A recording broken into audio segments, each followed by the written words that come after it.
चाहे 4x हो चाहे बिटकॉइन हो, डेली टाइम फ्रेम और 4 आवर टाइम फ्रेम और 1 आवर टाइम फ्रेम पे बायस बनाना है। और भाई ये यूरो यूएसडी का चार्ट है और हम यूएसडी जेपीवाई एक ही वीडियो में हम तीन चीज़ की बात करेंगे, यूरो यूएसडी और यूएसडी जेपीवाई और गोल्ड का बात करेंगे। बिटकॉइन का तो हमने बना रखा ऑलरेडी। देखो संजय, एक हम थोड़ा यहाँ पे एक लॉजिक बात बताते हैं मार्केट में, मतलब बायस बनाने का। देखो संजय, मार्केट भले ही अप ट्रेंड में हो, मार्केट भले ही क्या है, देखो मार्केट भले ही अप ट्रेंड में हो, लेकिन एक स्ट्रॉन्ग रेजिस्टेंस पे जाता है ना भाई, डेली टाइम फ्रेम या 4 आवर टाइम फ्रेम पे स्ट्रॉन्ग रेजिस्टेंस पे जाता है, तो वहाँ पे सेलिंग होगा, क्योंकि वहाँ पे सेलर्स फिर एक्टिव होगा और बायर्स वहाँ पे वीक हो जाएगा। और जो बड़ा प्लेयर जो बाय कर रखा था नीचे, वो अब वहाँ पे सेल करके बायर्स में, मतलब सेल करके फिर से सेलिंग में कन्वर्ट कर देगा, मतलब ऑर्डर फिर उल्टा कर देगा। तो यही बोलूँगा, मान लो मार्केट हायर टाइम फ्रेम पे अप ट्रेंड में है, लेकिन एक strong resistance 4 hour 1 hour time frame पे मार्केट अप ट्रेंड में है, अब स्ट्रॉन्ग रेजिस्टेंस पे गया तो यहाँ पे सेलर्स एक्टिव होगा ही होगा, क्योंकि फिर मार्केट लिक्विडिटी लेने जाएगा नीचे। तो और ज़्यादातर ये 4 आवर 1 आवर टाइम फ्रेम पे ये होगा ही होगा। तो ये हम थोड़ा लॉजिक बता रहे हैं, तो अब हम इसमें लॉजिक अब हम इसमें समझेंगे मतलब स्ट्रक्चर कैसे काम करता है। फर्स्ट हम जाएंगे डेली टाइम फ्रेम। देखो संजय, डेली टाइम फ्रेम पे जाते हैं, तो डेली टाइम फ्रेम पे अगर हम जाते हैं ना बॉस, तो देखो संजय, ये एक स्ट्रॉन्ग रेजिस्टेंस है जो कन्वर्ट हो गया है सप्लाई जोन में। यहाँ से देखो यूरो यूएसडी का चार्ट है, ठीक है, यूरो यूएसडी का चार्ट है, ये यूरो यूएसडी का चार्ट है, देख लो। और ये डेली टाइम फ्रेम है, नीचे आया ऊपर गया, फिर यहाँ से स्ट्रॉन्ग सेलिंग हुआ, इतना खासा सेलिंग है डेली टाइम फ्रेम पे। देखो कितना, मतलब समझ लो कितना बड़ा सेलिंग चला है। तो यही सेलिंग से यहाँ पे कितना फॉल हुआ, फिर से यहीं से गिरा। अब देखो संजय, थर्ड टाइम 3 बार कोई भी स्ट्रॉन्ग रेजिस्टेंस, संजय कोई भी एक स्ट्रॉन्ग रेजिस्टेंस 3 बार, मतलब पहला बार, दूसरा बार, तीसरा बार कम चांस रहता है, लेकिन तीसरा बार थोड़ा कम चांस रहता है, लेकिन काम करने का चांसेस रहता है। तो देखो संजय, तीसरा बार उतना अच्छा खासा सेल नहीं हुआ यहाँ पे, फिर ऊपर जाके ब्रेकआउट दिया। लेकिन दूसरा बार जब नया रेजिस्टेंस मतलब सेकंड बार जाता है, तो भाई काफी एग्रेसिव वहाँ पे सेलर्स एक्टिव होते हैं।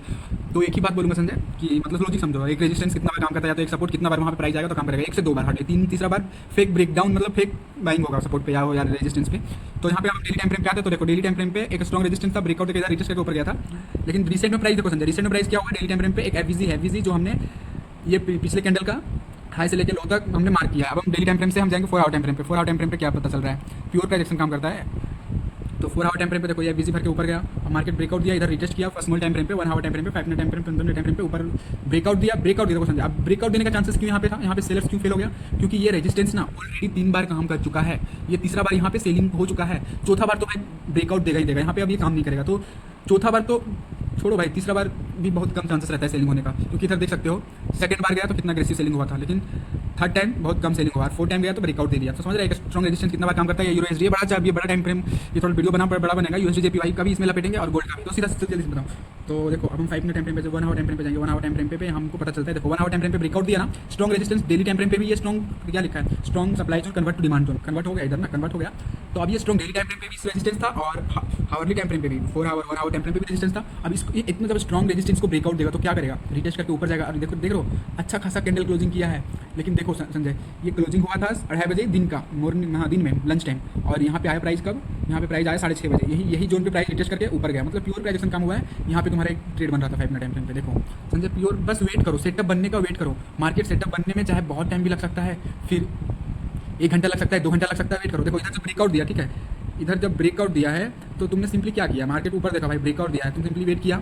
इधर मान लो तुम इधर एक्टिव हुआ, ठीक है, तुम इधर एक्टिव हुआ, ठीक है, तो तुम सिंपली क्या किया भाई, ब्रेकआउट दिया, हम वेट करेंगे रिटेस्ट करने का यहीं पे। तो यहाँ पे रिटेस्ट किया, अब प्राइस जब यहीं पे आया ना भाई, टैप किया ना भाई, कितना अच्छा खासा देखो बैंक कैंडल दिखा है, फर्स्ट सेकंड दोनों बैंक कैंडल दिखा है। अब यहाँ पे देखो भाई हाई प्रोबेबिलिटी है ऊपर जाएगा, क्योंकि ब्रेकआउट दिया है ये तो, और जब ब्रेकआउट दिया है और वही डिमांड जोन पे आता है, तो पहली बार आ रहा है, तो काफी एग्रेसिव बाइंग चलेगा, क्योंकि सेकंड टाइम आता है ना तो काफी एग्रेसिव बाइंग चलता है। तो यहाँ पे तुम्हारा एक ट्रेड बन रहा था। तो संजय प्योर प्राइजेक्शन काम होता है, ये ऐसा वैसा हलवा नहीं जो मतलब काम नहीं करता है। तो यहाँ पे तुम्हारा लॉन्ग बन जाता है, ये कैंडल के क्लोजिंग पे यहाँ पे तुम्हारा ट्रेड, और इस कैंडल के लो पे, अरे यार लॉन्ग करो यहाँ पे इस कैंडल का हाई पे, और प्राइस चलने तो जहाँ तक चल रहा है, इधर पूरा हाई लेवल लगा दिया है। अब देखो ऊपर गया, अब इधर न्यूज़ का टाइम था, ठीक है, अब इधर न्यूज़ का टाइम था, इधर कोई लिक्विडेशन नहीं था, मार्केट क्या था, नहीं बायर्स एक्टिव है नहीं सेलर्स एक्टिव है, ठीक है, तो मार्केट में कोई नहीं था।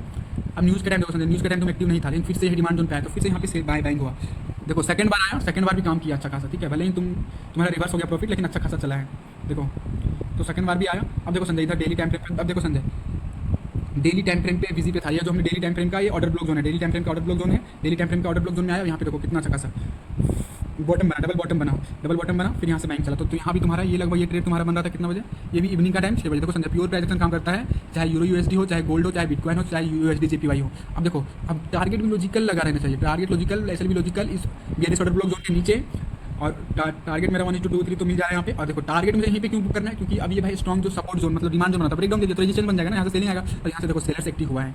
अब बीच में प्राइस रह गया है, अब इधर मार्केट देखो अभी ये ना बीच में, अभी बीच में तो तुम इधर ट्रेड लेगा तो रेंडम ट्रेड होगा, तो यहाँ पे जाएगा तब तुम इंटर लेगा, या तो फिर से ऑर्डर ब्लॉक जोन में आएगा तब इंटर लेगा, लेकिन बीच में रेंडम ट्रेड नहीं। अब हम जाएंगे गोल्ड में, ठीक है, अब हम गोल्ड का बात करेंगे।